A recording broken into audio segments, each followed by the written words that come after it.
Hello and welcome to the Nasdaq Market Site in Times Square. I'm Jane King, and with me today I've got Luis Enriques, the CEO of Cultura Colectiva, which I know you're going to have to say it right because you say it so beautifully. Thank you for and having Aviel Eidels, the U.S. country manager, also of the brand. So tell me a little bit about it. Luis, let's start with you. And just where are you headquartered? How long have you been around? What's your purpose? Just give me an overall view. So last week we just turned 6 years. 6 years, okay. So yeah, we started the company back in Mexico. We realized that there was a lot of creative people in Latin America, and there were no publishers or media companies that were creating really cool content.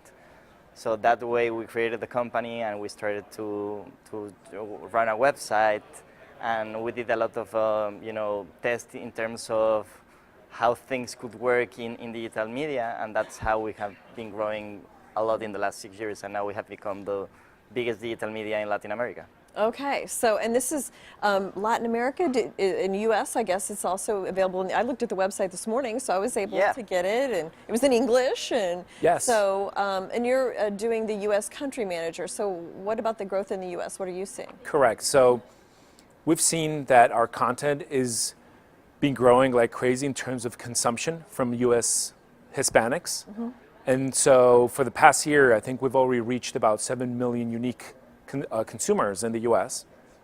And that that's only matched by also the growth of the overall Hispanic population. So pretty much we have decided to launch an operation in the U.S. because it just makes sense. The content that we're developing on an ongoing basis is more and more being consumed by Hispanics, and it just made sense for us to be here. Well, I enjoyed the content on the website, so I found some of the articles very interesting. I'm going to go back and look at it. So how do you choose it? Like, how do you come up with your content? So there are two things, the creative part and the technological part. So what we have been doing is developing technological tools to actually predict which kind of content will work in the future. So for instance, now we have an algorithm. If you put a title of an article or a title of a video, and you put different images that you will put in the video or in the article, you can predict the amount of clicks or video views you will get before even creating the content. Right, just based on like that thumbnail because image that shows when you're first looking at something. Exactly, because we have data from different publishers and ourselves and social media of how different things have performed in the past. So we know how these things will perform in the future. And then if you combine that with creativity from different people that are working in the company, we have more than 100 creatives that are creating content, in daily basis. By combining both, you can create like really cool content that will go viral. What kind of things are you seeing in terms of trends that people are interested in, that they're clicking on? What kinds of stories are tending to get attention right now? You can each contribute to that. Yeah, so one thing we have been seeing that is really interesting is about tattoos.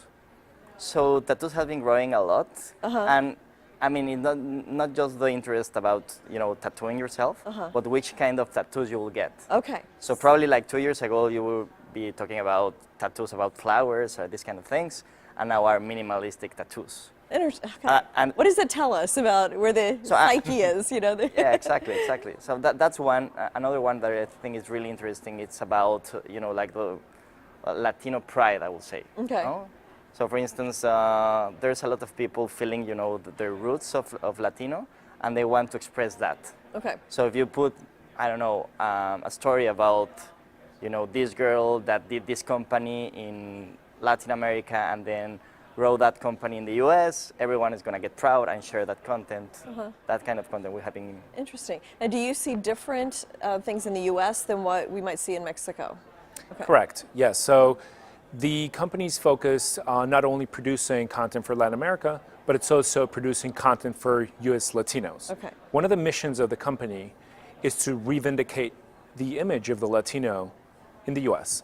So a lot of us would maybe think about Latinos, maybe first generation, don't necessarily speak English, maybe low income. That's not necessarily the truth today.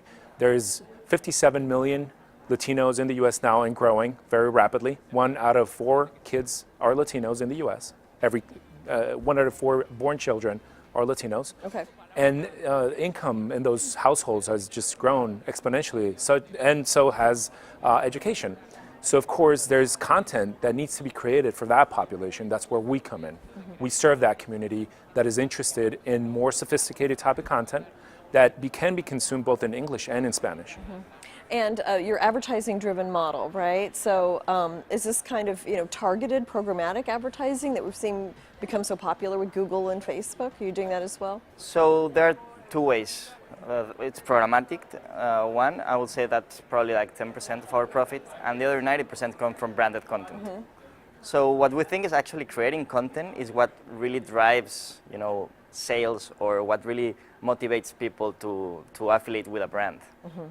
So, for instance, we have an example of a beauty brand that we did some content for them, and actually they speak to us after 2 or 3 days, and they say all the stores in this city are, went out of any of our products, and it was because some of the videos we did for them, they went, they got viral, and a lot of people saw them. We think the future will be about more branded content and creativity for affiliating with brands. Good. Well, thank you so much for coming, Luis, and also Aviel, for joining us today. Thank you. Thank you.